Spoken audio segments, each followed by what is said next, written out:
खुलुमबाय रायजो राजाफोर बनसुखौ नोंथांमोना मिथिखायो बनसुआ बर' हारिनि थाखाय मा खामानि मावगासिनो दं बर'नि गेजेराव मोनसे फरायसा आफाद जानानै बिथांमोना बर' हारिनि थाखाय मा रल लादों बेखौ बयबो बर' फिसाफ्रा मिथियो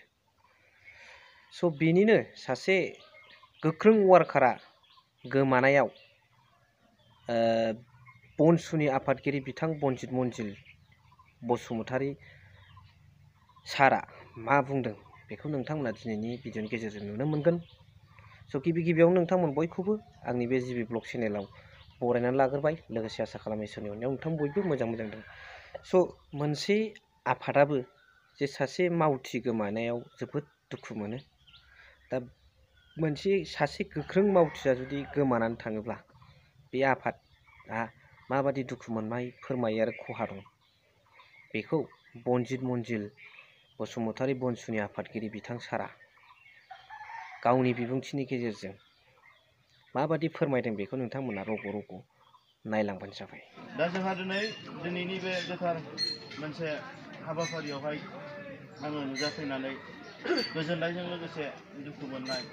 आंनि गोसोआव बेरखांदों। जिहेतु मानगोनां सोरगोआरि सोदांग्रा ब्रह्म बिथाङा दिनै सासे राफोद लाइमोन समाजनि दैदेनगिरिमोन आरो बिथाङा गोबां गावनि बे ओनसोलनि आरो जोंनि बड'लेण्ड हालामनि सायावहाय गोबां सिमां दंमोन आरो बिथाङा गावनि बेसेन गोसा समखौ बावसोमनानैब्लाबो समाजनि जौगानायनि थाखाय गोबां हाबा मावनायखौ आङो लोगो मोनबोदों। दा जारिमिनारि जोङो 2014निफ्रायनो सोदांग्रा ब्रह्मआ आंजों बेक्ति हिसाबै जेब्ला बड'लेण्ड फरायसा आफादखौ दादोंमोन बे समनिफ्रायनो आंजों बिथाङा जयै खामानि मावबोदों आरो बेनिफ्रायनो आं बिथांखौ लोगो मोनदों आरो बिथांनि जि साननाय हनाय जि सान्थौ आरो सानस्रि बेखौ आङो जेब्लायबो बोजबनानै आंजोंनो खाथिसिन आंगोसिन हिसाबै आं लाफानानै गोबां खामानि मावबोदों आरो जेब्ला 2020नि उनावहाय गोदान सोमावसारनायनि जि सिन्था धारना खालामनानै 2022आवहाय जे जोङो गोदान फरायसा आफाद जोनोम होनानै जे बर' माहारि फरायसा आफादनि जि थांखि बादियै जों सोमावसारनाय हाबाफारि लादों बे समावबो बिथाङा गोसो गोरबोजों आंखौ जगदान होनो थाखाय बिथाङा जानजि खाफ्रानानै बर' हारिनि थामोनथा रैखाथिनि थाखाय आरो बर' हारिनि देरसिन सिमां आलादा रायजोखौ जाफुंसार होनो थाखाय आरो मुंख्लंफोरनि आद्रा थानाय जि सिमां बेखौ मोगथां महर होनो थाखाय बिथाङा फिन खेबसे दतमा आनसलिक कमिटिनि भाइस प्रेसिडेन्ट हिसाबै लेङाइ आफादगिरि हिसाबै उनसंआव जगदान होनानै बिथाङा जोंखौ आवगायलांनो थाखाय बिथाङा जोंखौ सहाय आरो मदद होदों आरो बिथांनि जि सहाय आरो मदद जि जोंखौ गायसननानै जाथिनि थाखाय जों जि मोनसे खामानि मावलांनो एबा बर' हारिनि थाखाय जि मोनसे जोङो मोजां मोनसे सिन्था धारना खालामनो थाखाय बिथाङा जोंखौ जेब्लायबो मदद होनायखौ आं गोसो गोरबोनिफ्राय जेब्लायबो आं साबायखर बावगोन आरो बावलांबाय थागोन आरो जों बिथांनि जि कन्ट्रिबिउसन बिथांनि जि मोनसे जोंनो माने गावनि बेसेन गोसा समखौहाय जि बावसोमनानै सम होनाय बेखौ जों माब्लाबाबो मावनो हानाय नङा। गतिके जों फैबाय थानाय समावहाय जे बिथाङा गैयाबालाय मा जानो जे बिथांनि उन्दै गथ'फोरखौ जाहाथे जोङो फैबाय थानाय समावहाय जि हायो जों एसे एनै नोजोर होनानै बिथांमोननि केरियार दानायाव जों जाहाथे जोंनो सापर्ट होलांनो हायो हेफाजाब होलांनो हायो बे थिरांथाखौ जों जोंनि गेजेराव सावरायनायनि गेजेराव जों अलरेडि बे डिसिसनखौ लानानै दङ आरो फैबाय थानाय समावहाय जाहाथे बिथांनि जि आद्रा थानाय सिमांखौ जे जोंहा दिनै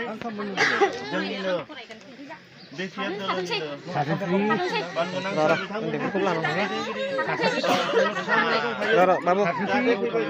बिथांनि जि साननाय आद्रा थानायखौ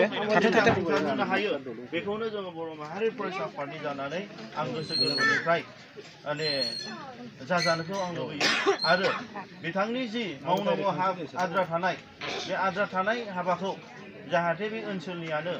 जोङो खौसेथियै जोङो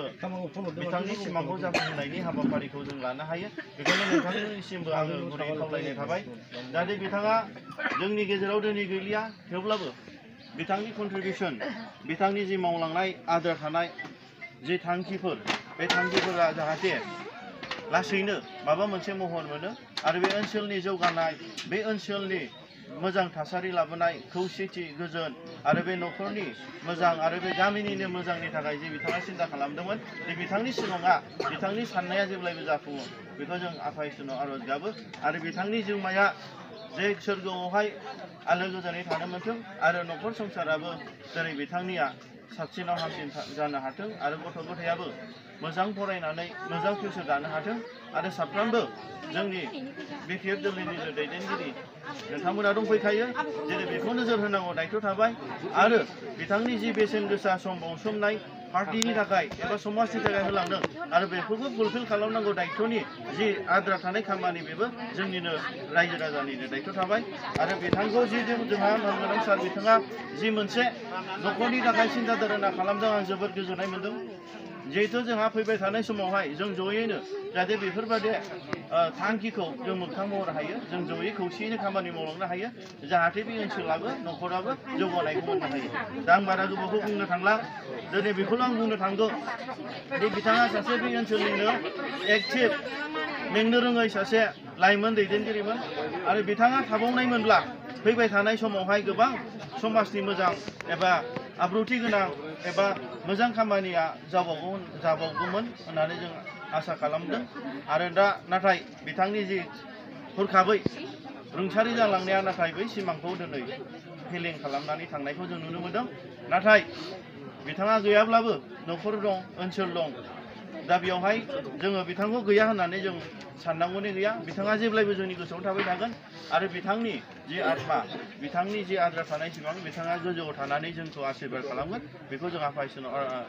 आसा खालामनाय थाबाय दा आङो बेखौनो बुंनानै जिहेथु बिथांनि जि जिउमाया सोरगो रायजोआवहाय आलो गोजोन थानो हाथों आरो जोंनि बेनि अनसुलि बिसि आरो बिमा बिफा आरो गथ' गथायाबो फैबाय थानाय समावहाय मोजां न'खर संसार दानानै